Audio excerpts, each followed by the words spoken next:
Welcome everyone on this wonderful Sunday afternoon. And it is, what date is it? It is the 16th of February, 2025. I have to keep saying 2025 because I still can't believe that it is 2025. Oh, I know. It's just too ridiculous. But before we introduce our wonderful guest today, whatever, it depends where you are. So, Liz, how are you doing? I'm doing pretty good, actually. We have overcast weather and probably more rain inbound. But other than that, I'm doing okay. Well, that's better than our snow that we're going to have in a couple of days. So there you go. I'll trade your snow for rain. I've had enough rain too, so I'm. Oh, okay. Well, that didn't help. It's actually raining right now, but we won't go into that awful detail. But Liz, why don't you go ahead and introduce our guest? I would love to introduce to you Ben Taylor. He is a wonderful actor that we've had the experience of getting to know a little bit, and he is really kind of known for a lot of his vertical dramas. So Ben, my dear, how are you? I'm doing well, and I hate to brag off bat, but we're actually pretty nice and sunny right now. We've been raining, we've been overcast, we're finally getting past it. Yeah. Okay. Warm. Well, we won't send it to you because we'd like to keep it, at least I'd like to keep it up here. And with all the fires and stuff Southern Cal's had, I don't think they really want more rain that'll cause a lot of landslides. Yeah. Well, we've had a little bit the past couple of days, but it's finally clearing up, getting more SoCal weather. That's good. Yeah. Beachy and all. Speaking of beachy, I wanted to hit this off right away. I had noticed one that you said that you're from Virginia. I noticed that before, but I know you live in SoCal now. But between that, how many beaches or coasts have you been on between the Atlantic and the Pacific or around the world? Oh. Sorry, well, it was a weird one to start off with. No, I love it. And if you have to ask your technical support, we understand. Yes. And I might. Yeah, my wife's my technical support, everything, manager, social media. Well, I lived in Okinawa, Japan, when I was really young. So that's one beach. But then I wasn't on another beach until Virginia Beach. Then getting out here on the West Coast, 3 beaches, I guess. And even now we're like an hour away from like Malibu. And it's LA too. So, like depending on time of day, take 30 minutes, take 12 hours, Could be a day trip. You're a billionaire. Don't you have a helicopter? I should. I sold it recently. Trying to cut down EO commissions. Well, he still has the private jet he's not talking about, remember? Oh, that's right. We weren't supposed to talk about the private jet. Yes, exactly. It's tax season. That's right. Coming it up now. I don't own a private jet. Yeah, we got that. How long actually have you been doing the vertical dramas, and what actually got you into your love of acting, which led to the vertical dramas and other things that you've been in, including theater? Yeah, I started doing these. I want to say I filmed my first one, Final Call for Love, and that was in April or May. And I did another one pretty soon after. And then I would say I started like ramping up and doing them as a job career, paying rent and utilities, which is always nice to pay rent of acting. But that wasn't until probably September. Started really ramping up. September 2024? Yes, sir. Okay. So that's recently, why I wanted to make sure what year we were talking. Oh yeah, I'm still not even a full year into them. That's what I think Liz was getting at. Right, yeah. I'm still very new, I'll be honest. And I got into them because actually my wife Kelsey does a lot of them as well. I think I'm on 13 now. She's on 21. She's on her 22nd vertical. And she was just working and she was on set constantly. And I was doing, short films, student films. Yeah. They weren't really, they were fun. They were great experiences. They weren't really going anywhere. And I was like, I should start doing these verticals too. And we auditioned for some, and the style of acting was very different than what I was used to. It's very soap opera. Yeah. And so I initially had some trouble kind of getting into it. But yeah, just kept auditioning for them, and eventually, yeah, we stuck. Lay's casting director, thank God for him, got me in there, and from there, yeah, just been slowly picking up more and more. I got again starting one on Tuesday. That one ends. I have a day off, and starting another one right after. Then I got into acting. Actually, I was in high school. I was in a public speaking class. I never do any acting. I was big into basketball, big into sports. And my theater teacher there, Nancy Curtis, who's fantastic, the best. She was like, after one speech I did, she said, "Hey, would you want to stay after one day? We're doing a play. If you want to, take a look, go to rehearsal." And it was for Oklahoma musical. And I was from basketball. I was from sports. So I went there after school. I was not what I was expecting, not the vibe. I did one song rehearsal and said, "This isn't for me." And I left. Not musical. Not musical. And even to this day, can't sing, can't dance. No one wants it, I promise. You're sure? I'm positive. Believe you me. Believe you me. Yeah, I could train for 1,000 years. That would be okay.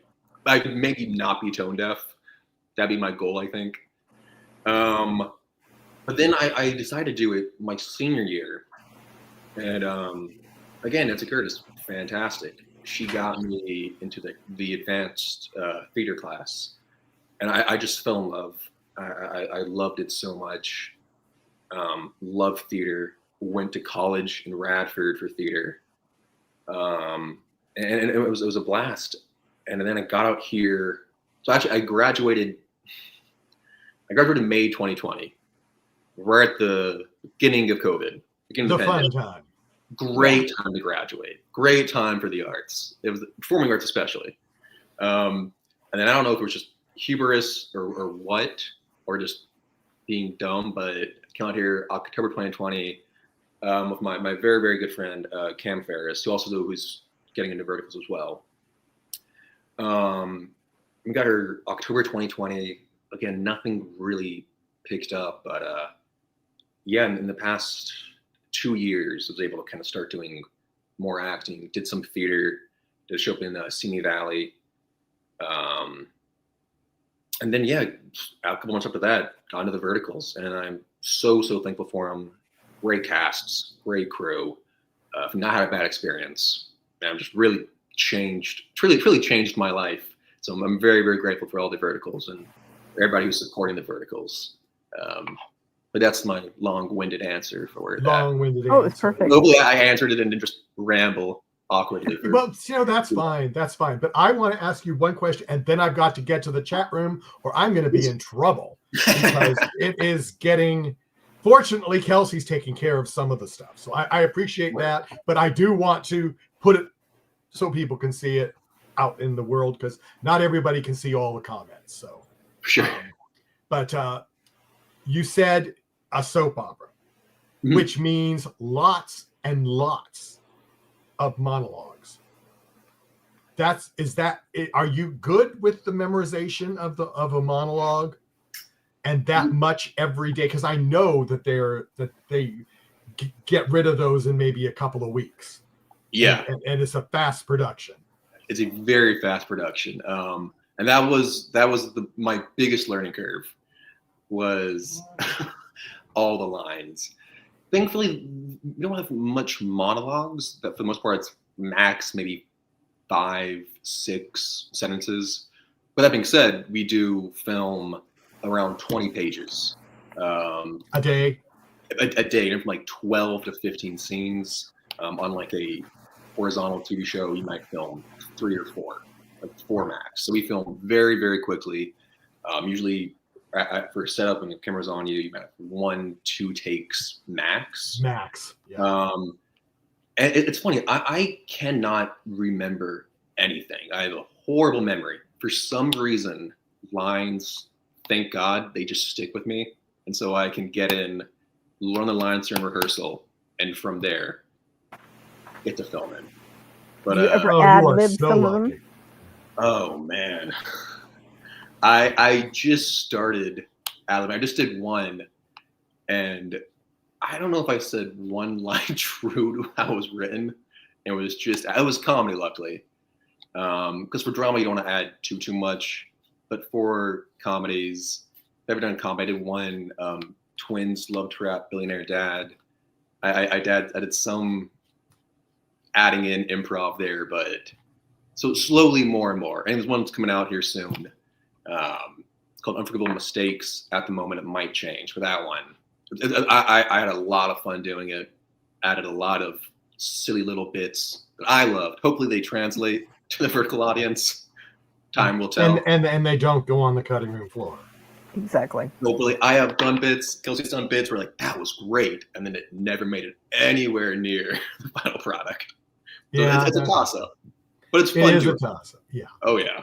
Okay. Let me go to some of the questions in the chat room from our good buddy Justin. On Deadly Vows, you play Neil, and on Final Call for Love, you play Adrian Rivers. Do you relate to either or both personally? And the second part of the question, which one or both would you rather befriend in real life and why? Well, I'll answer that part first. That's an easy question. Adrian Rivers. Neil is just a sociopath, psycho. Murdered really 2.5, 3 people. I wouldn't want to be around him. He shouldn't be walking around. I think he got what he deserved at the end of that vertical. I would definitely get a beer with Adrian. Yeah, I mean, he's got a lot going on, but I think near the end of Final Call for Love, he was able to change, luckily, and he was able to become a much more open and vulnerable person, which I really love because he was very shut off, at the beginning of that vertical. Do not relate to Neil, I promise, at all. At all. For Adrian, honestly, I don't know if I relate to him a whole lot either. He also, again, was a very closed off, kind of cold person. I'm not that. I don't have a coolness to me. I'm very goofy. I do relate to him chasing his love. Like for my wife, I would chase her to the end of time. I would spend 3 years flying around just to see her for a second. So I do relate to the romanticism, the yearning he has for his love and his lost love, definitely. Because I do say I am a romantic in that sense. Okay, here's one from Frisian. Hi, is your tattoo Triton? It is a trident. Yes, that's actually from Virginia Beach. There is a 30-foot tall statue on 19th Street, I want to say, maybe. But I got that. My first tattoo I've ever got, actually. I got it when I was with my parents. They lived in Budapest for 3 years. My dad's in the Navy. And I got this with my mom. She got a Pisces tattoo right there. Wow. So we got not matching tattoos, but we got our first tattoos together. So yeah, it's a trident. I got asked if it's a pitchfork for the devil. It is not. It's not. I promise. And Leo says hi. And What's up, dude? Ben, love this. Ben is such a great actor. Well, thank you, Leo. That's very Can't sweet. stop watching his short dramas. Thank you very much. Please watch them all you can. And They're a lot of fun to do. And your number one fan put something in here too. So I'll just from Voice to my lip as well. Thank you. Yes. Okay, and then Leo says he has a question, but then maybe it's down further. Please. Oh yeah, here it is. Yeah, it's down a little. Yeah. What's the hardest thing being about an actor, would you say, for you? Well, I'll say it's different for different mediums. For the verticals, and this might sound really silly and odd, but again, we go through so many different scenes just throughout the day. We jump back and forth chronologically. It's again, it's not so silly, but like I don't wear suits and ties I wear the same extra large black t-shirt every day, and the constant changing, putting on new ties, getting remiked is weirdly draining emotionally. I don't know why. It's maybe just me being a lazy little man. But for verticals, it's changing clothes so often. But it did help me learn how to tie a tie, which is very fun and very cool.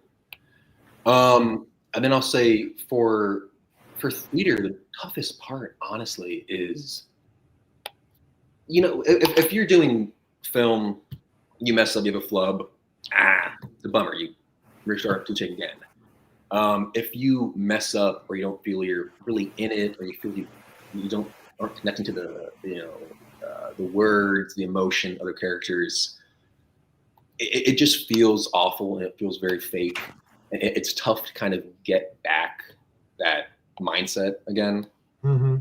So you're just living and going through a 2-hour production.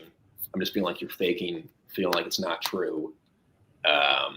That's always, I think, the worst. More than flubbing a line, more than having some technical error, just not connecting at all on stage is really kind of a bummer. It does take it out of you, and it does make you feel like you didn't give it your all. You didn't, just didn't do a good job, and that always sucks. If you feel like you're bad for yourself, for the other actors, for the audience, and that's always tough, I think.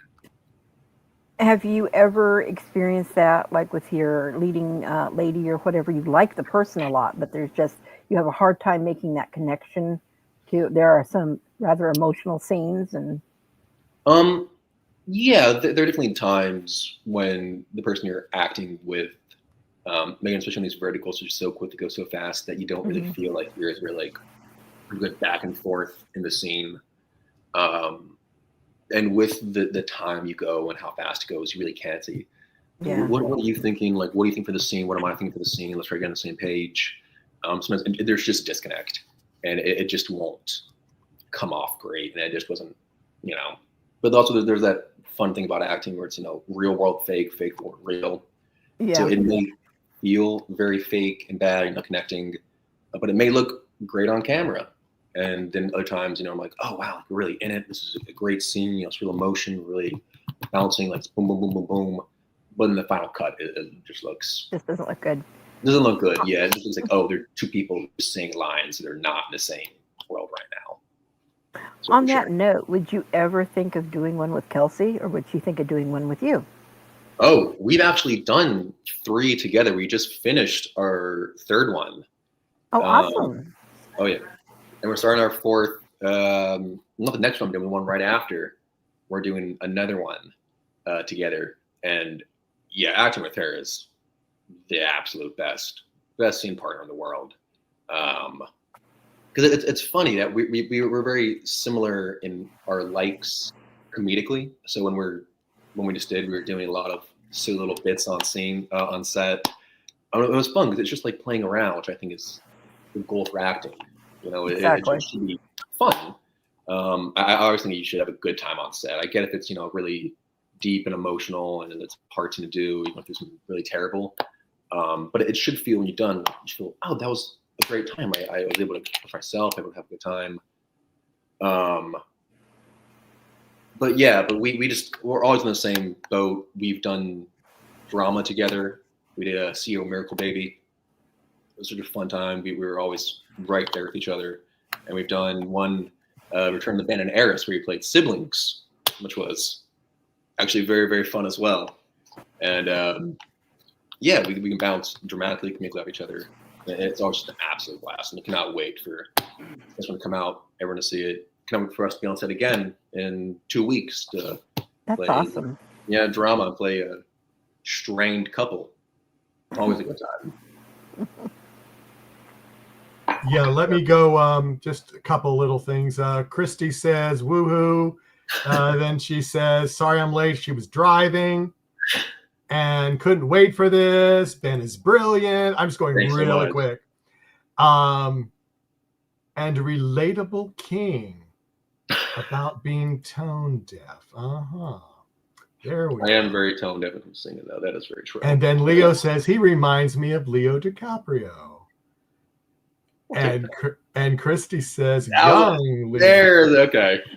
I want to make the dad. Yeah, I don't want to Yeah, be couldn't 40 agree more. Leo Yeah. DiCaprio. And just to make others feel good, it says, oh, yeah. And have you seen his wife? OMG. She's right here. I know. A gorgeous couple. So. Do you want to say hello? I like terrible. She just want to say hello. Okay. Oh. Well, you do know you're gonna have to come over and be on our show by yourself. You know.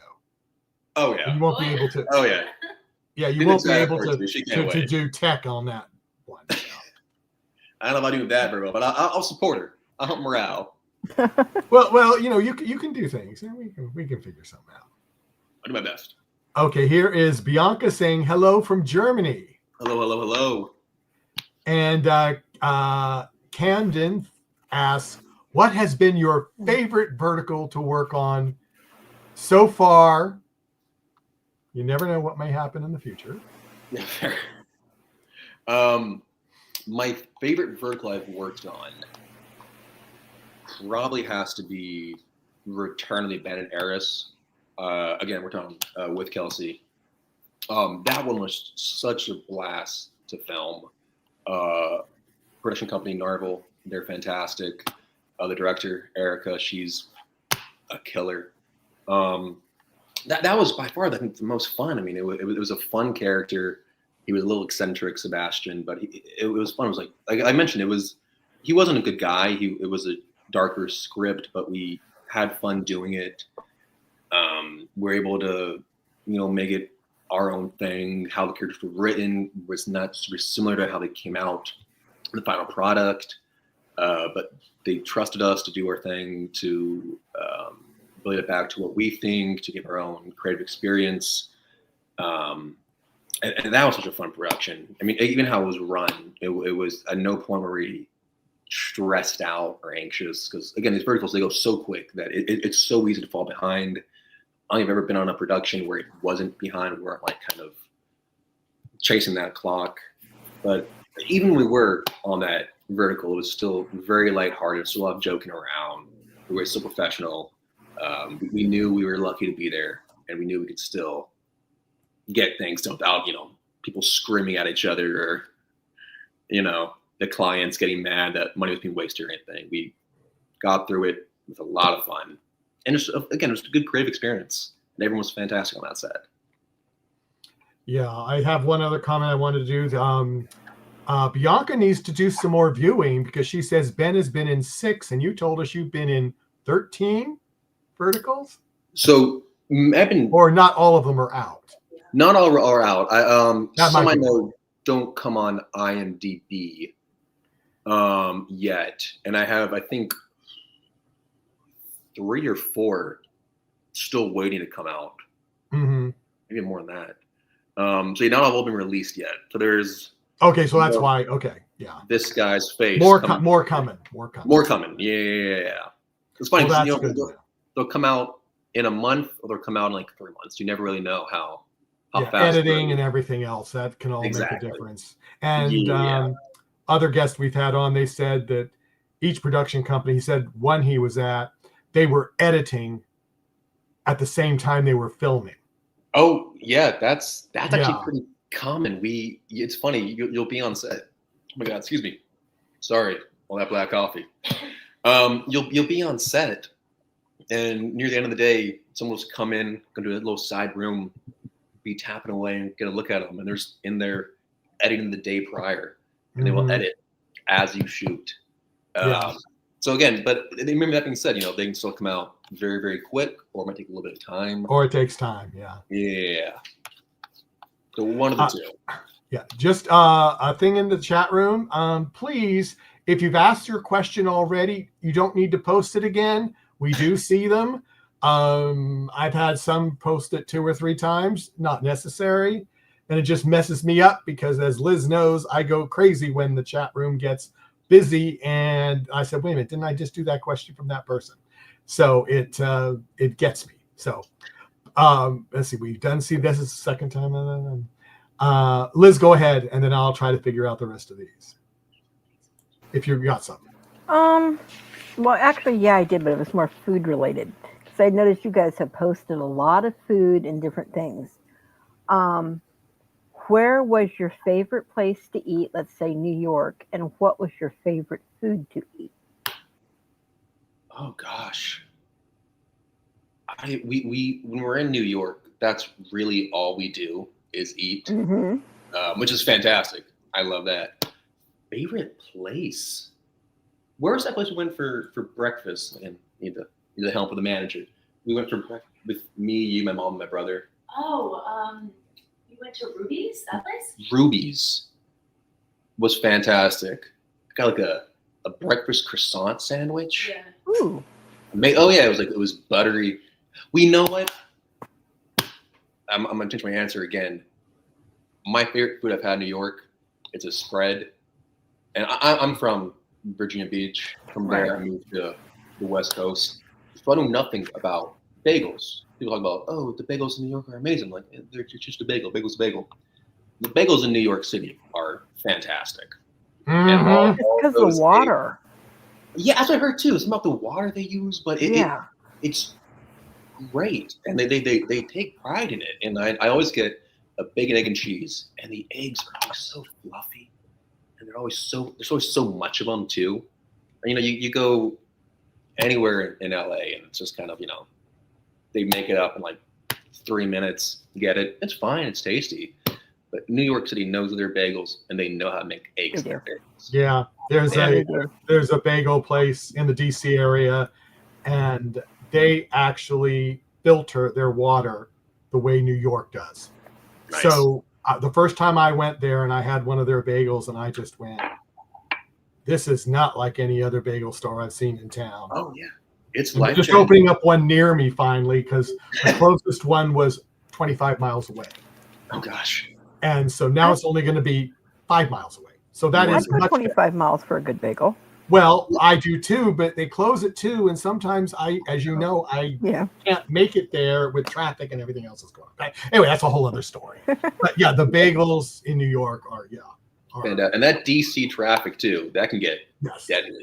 Again, lived there for a little bit of time when I was younger, and I remember being 5, 6 years old, and some of that DC traffic. And they're mean drivers there too. Oh yeah, they are. They're not nice. In LA, they're kind of they do their own thing. They're like really mean. In DC, they were nasty sometimes. So I get that 100%. So I wait, and sometimes I wait too long. I go, oh, I'm not going to get there in time. Oh well, maybe tomorrow. It's like, oh well, what do you do? Yeah, then you never send me any. I know it's just across the United States, but how hard could it be? Yeah, I know. Bagels. Yeah, but you would like them though. Yes, I would. One quick question I do have. What is your favorite moment or event that's happened on any of the shoots that you've been on? Can you pick one that's like your absolute favorite? Oh gosh, that's tough. My favorite? I don't know. Maybe one that you didn't have to change your costume that much. Yeah. And that actually is huge. Because one of my least favorite days, it was a fine day, but I changed my costume every other scene. And I remember thinking that was a terrible day. And it went fine, but changing my costume every day was miserable. My favorite, so one thing about me on a lot of these sets is I break so easily. I giggle all the time, and the crew hates it, reasonably so. But really, anytime I come in and I start laughing, I love those experiences. Item 1 hasn't come out yet. I'm thinking of, and it was a dramatic scene, but for some reason I'm just laughing. It's called Start Over, and it was me and this actor, Jacob Tittle. He's a great guy. Does lots of verticals as well. Also, definitely check him out. And I don't remember what this scene was. Again, it was something dramatic, but we couldn't stop laughing. We had to look past each other. It was just such a fun time. And again, it goes up to that thing of I think sets should be fun. acting should be fun. Professional for sure. Should, get what we need to do. But anytime you're with another actor and you guys just get the giggles. I did one, Twins, Love Trap Billionaire Dad. I was working with Guy and Ashley. We had a scene where it was just a dramatic scene and we just couldn't stop laughing. And it was so much fun. And it was a blast. So really, whenever the facade of acting drops and we just kind of start laughing, love that. That's always a blast. Does the crew like it? I'm sure not. And we do try to get past it very, very quickly. But anytime, there's the giggles hit, that's always so much fun. It's always a blast. More so when it's finished, when you can look back on it and actually being in it. Well, you could always, throw up Supernatural in their faces, and those guys have done it with the cast for years and all the production crew. They've shut down production for days on end because they couldn't get it straight. So we're good enough actors; we can do that too. Yeah, definitely. That's so much fun. Yeah, and that's the best. Just joking around with people, hanging out on set. It's always an absolute blast. Yeah. So Laura asked, what is your dream role? My dream role, it changes constantly day to day. I'll say the most, most consistent one it's always something Tennessee Williams. Again, I started in theater. I absolutely love theater. I think to play Stanley Kowalski in Streetcar would be a blast. I love Brando. To play Tom Wingfield in Glass Menagerie, which slowly starting to age out of that role. So maybe not that, but I would say Kowalski would be so much fun. I know there's even a new play on Broadway now. I think it's ending in a couple of days, called Kowalski, about Williams and Brando meeting up in Connecticut. That will be great if it ever comes to LA and someone gets me in the room for that. But I would say a big one now, also Tennessee Williams, who playing Vic, co-starring with Kelsey playing Maggie. That one I think would be a lot of fun. Just do something like that with that lyrical realism. Would eat that up and love. That'd be a life thing that I would look back on very happily. No matter how small production is, how little it is, any of those three roles, especially Kowalski or Vic with Kelsey. Now, on these same lines, from Christy McFitt, if you were to be in a Marvel or DC movie, what's your dream superhero to play if you have one? Oh gosh, it's probably isn't popular to say. I'm not big into Marvel or DC. Then that's fine. Yeah. But if I will say, this is also a very basic one. I don't think I'm right for the character. I do love Batman. That would be a fun thing, but I guess Batman. Okay. Yeah. Maybe. I know that's not exciting, but okay. Yeah. Then to take that, what they were just asked, and add on to it, of any characters that have been in production that are big name productions, whether it be Harry Potter, Mission Impossible, whatever, where would you want to roll, and what would your role be?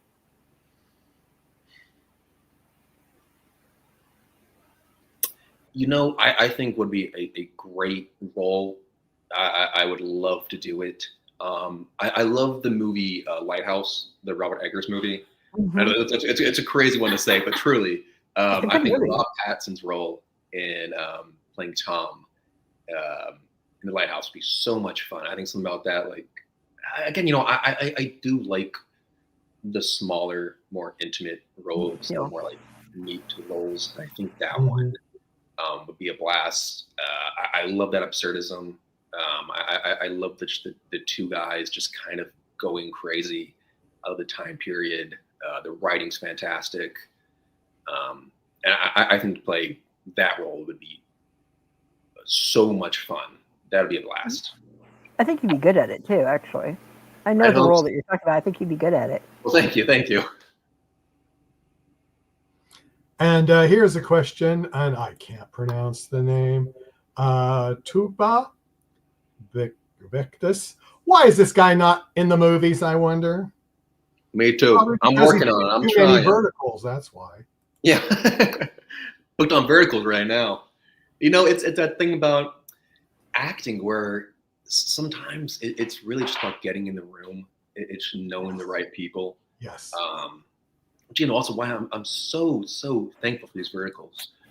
So we'll get into them because it's getting a reach that I've never ever had. I could not get on, you know, short films, could not get in regional theater. So, I mean, the hope is that some will see it in their transition to something bigger. I know verticals are even kind of looking into bigger studios.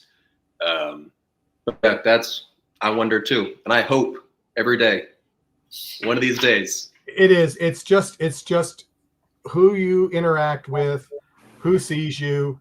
Yeah. And if they see you and if they're making a movie and they say he'll be perfect. Honestly, yeah. There's it's a lot of ifs, ands, or buts. So it's 100%. There's a lot of luck, and again, but it's also consistent in being there, and it's being on someone's screen, them seeing you over and over again, and hopefully they enjoy your acting, enjoy what you're doing, enjoy the presence you have on screen. So I'm hoping someone sees it's like, that odd little fellow with the tattoos. Yeah. Get him on a shoot. Get him on a movie. Put him on a shoot. Yeah. Yeah. You may know this person. I'm not sure. This is from Jack Taylor. I do have any? Yeah, I thought it might be, but I didn't want to say that. Do you have any actors you would like to emulate? Oh, you know, when I was younger, in my younger days, I think all like acting was try to emulate people who you liked, who you wanted to be like. And so again, I'll go back to Brando. I absolutely love Brando. We watched The Wild One actually 2 nights ago. Something about how relaxed and how he seemed like he didn't really care, which I guess, you know, in future years he really did not care. But just that, like, you watch him and you're like, oh, he's just someone who is there's a camera on him, but he's not playing anything. He's not doing anything. He's just being the character. And I absolutely love him. Loved him in Streetcar, of course. Similar to, again, I'm a American actor, so I love, you know, those American actors. I remember Pacino in Panic Needle Park.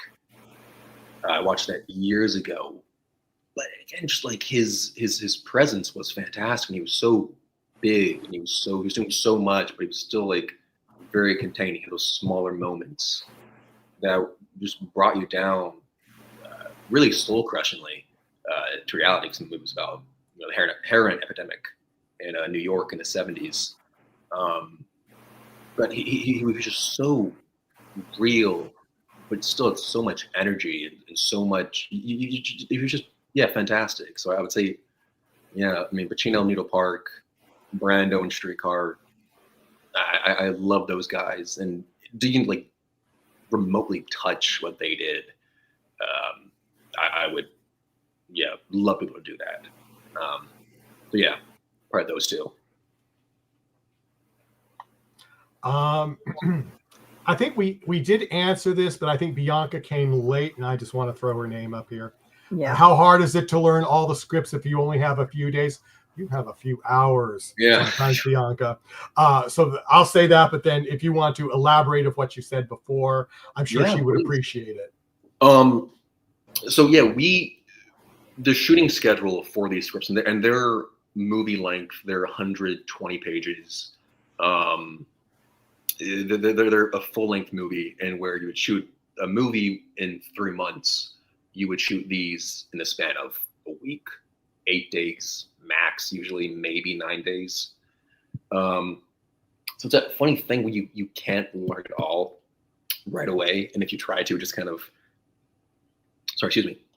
this kind of will just get in your head and mess you up. And so what I do is I get the script or the sides night before, you know, shooting these 12 scenes.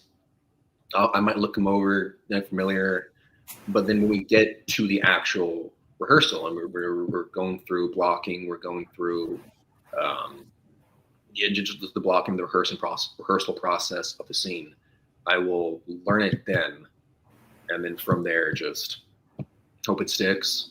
Thank God it always has stuck, but it really is. It's you learn it right then and there because it's so much, and you just can't learn it all in one setting or one sitting. Like a play, you would learn the entire thing prior to getting on stage, prior to lights, audience. And you'd be working on that for a long time in dress rehearsals. Exactly. And blocking and all that stuff. So. Mm-hmm. And we might have a table read, the two lead actors, maybe prior to shooting. But even so, the one I'm doing, I actually have a table read tonight. And we're going over 6 scenes, out of 80. So it's just so much. You got to kind of do it in sections. You learn it, and the second you learn it, you just get out of your head, look at your script, look at your sides for the next scene, and the 20 minutes between setups or location changes. Yeah, Bianca says she's excited that we were nice to give European friendly time. Bianca, we have our podcast whenever the actor is free. And sometimes that means we have to get up at 6 a.m. or earlier, or we're up at 1 a.m. We haven't gone to bed, but we try not to do that too often because the next couple of weeks we've had an Australian actor on. We have 2 more coming up, so it's very difficult to try to get, because they usually want their time to be for their country, and it can be very difficult, and my brain starts to go crazy. We had a lot of fun with the Serbian actors trying to schedule all that time of mine. Oh gosh. Yes, because we had 25 podcasts basically with either Serbian or UK actors, behind the scene people, and it was always we always did it this time of day, actually, always, because it was nighttime over there. So, but it's like, but Bianca, a long answer to your question. We do whatever the actors do. I'm glad this works for you. We got another one tomorrow that is going to work for you too. Haley is going to be on. You know Haley? I do not know Haley. No. Haley. Oh, Kelsey does actually. She knows Haley actually. Yeah, she's going to be on tomorrow. So awesome. Yeah, so as I said, then we've got an Australian one coming on Tuesday. So globe trotting. Yeah, that's just total. But anyway, going back to you, because you are our important thing. I'm trying to see if there was anything else. Oh yeah, Sam. Yeah, we are going. We've been worldwide for many years. We have co-hosts that are from Australia. Believe it or not, that makes life fun when you have to schedule LA time, East Coast time, UK time, and Australian time on their West Coast.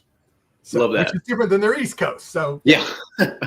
But yeah, it's a fun thing. But and it is good if you do miss it. They are still out there on YouTube, so you can pick them up later, or on our Facebook page. So they're always out there if you miss it live. But it is more fun live. So if anybody else has any more questions, a lot of questions have been asked before, so I've skipped a few, and I'll try.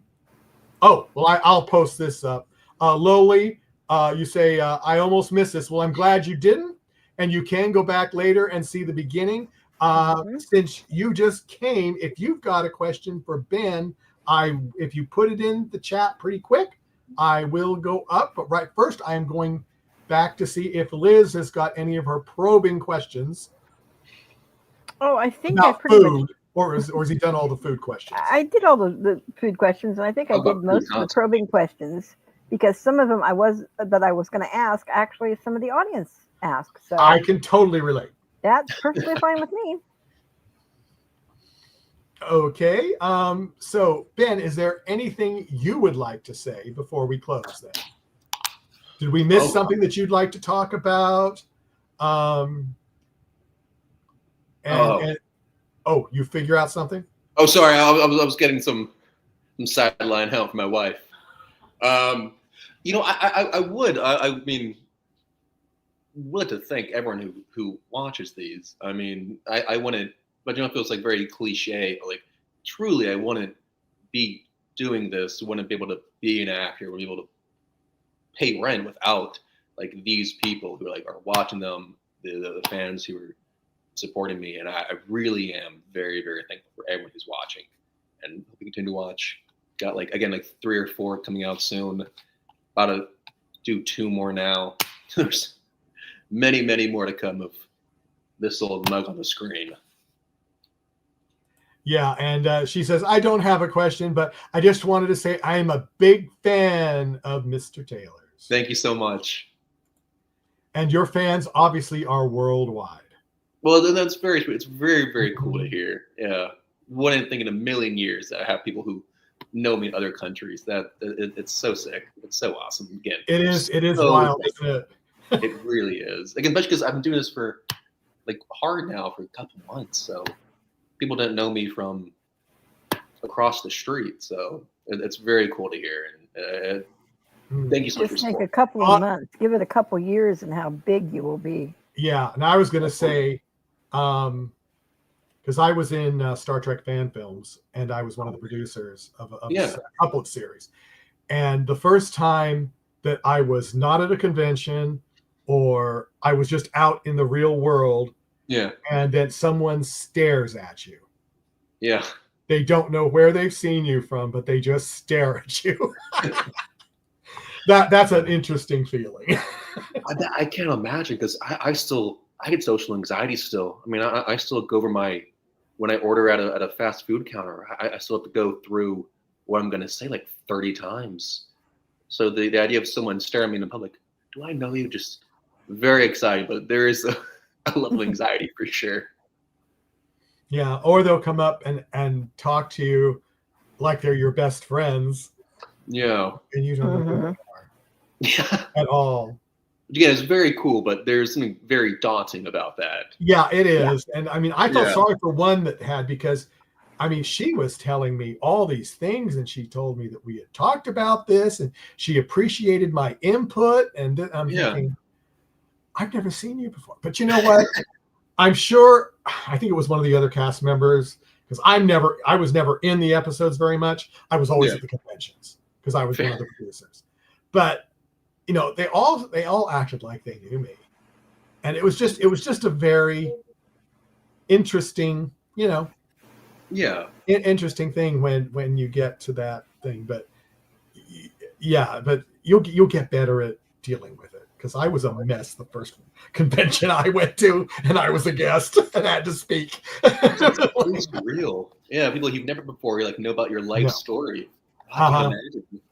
Yeah, it's as I said, it's fun, but it's also scary. For sure. And 100%. But you know, it's the way the industry is. So definitely, yeah, it's part of it. It's part of it, and you just have to go. What's this one? Yeah. She just answers. I'm not gonna put that up. I was talking about my little comment, but that's okay. That's not important. But but last call in the chat room, if you've got something. Oh, yeah, I was going to kind of ask this too. Bianca says, I'm always amazed at how you can slip into such different roles. And I think I did miss the question, because I was thinking about asking it. I was going to ask it, and then they popped it up. I can't remember who it was, but I'll say the question. But which do you prefer to play? Like the suave leading man, the villain, or another character that really is just in the background, and you can not have many lines and you can just have a good time? The girl's best friend, in other words. Yeah, there you go. It's funny. I have played the leading man now a couple times, and it's a fun role to play, but it does get a little monotonous. It's kind of the same. I really do like playing the villains more. Again, I love playing Sebastian on Abandoned Heiress. The one I just wrapped on, I played a character named Daniel on Unforgivable Mistakes. And playing the evil characters is so much fun. You have a little more leeway, you can do a little more with it. And I really enjoy those characters. I mean, again, I love playing characters like Adrian Rivers. That was such a blast, great experience. But yeah, you have evil, a little more going on. That's always a blast, just to play with that. Well, here's the last little thing, and we'll probably close right after this. For sure, yeah. Kamaki, it's almost 3 a.m. here. I've set an alarm to catch up with your podcast. Big fan from Asia. Oh my gosh. Yeah. Thank you so much. That's awesome. Wow. Thank you. Yeah. You are worldwide, my friend. Yeah. Well, that's very cool. Thank you so much for everyone who's watching. Yeah, it really means a lot. I was telling Kelsey, I was very nervous that I was going to get here. It was going to be like 20 minutes and no one was going to hop in. I was like, I'm just going to sit here awkwardly. Like, yeah, I love verticals. They're fun. So yeah, fun. Mm-hmm. Yeah, people are asking questions and coming to watch. I mean, it really means so much. And I can't thank everyone enough for tuning in. Well, Ben, and it means a lot to us for your fans to come in, because I have been doing the Talented Universe podcast. This is my 3rd year, but real first year was 1 month. Yeah. But I've been doing another podcast with our network since COVID started, actually. And when people are in the chat room, it's just wonderful. It's the interactive. We like when we have the interactive part of the podcast, because a lot of people don't. Yeah. And we really do enjoy it. And I think the fans do. Most of them say they really do enjoy this one. So yeah. Good. But anyway, last comments. Ben, I've said that before, but this is really the last one. Again, thanking the fans, everyone came to watch. Thank you guys for having me on. This has been such a fun way to start the day. It's like 12 o'clock here right now. This was a blast. Thank you all so much for having me. Thank you for everyone who came to watch. This was a lot of fun, and it means a lot. Thank you so much. Well, thank you for coming. Definitely thank you for coming. Okay. That was your final comment, Liz?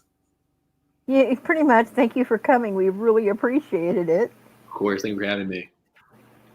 And everybody in the chat room, thank you for coming. And as I said, we have Haley on, Laura Lee, tomorrow at, why can't I get it up on my...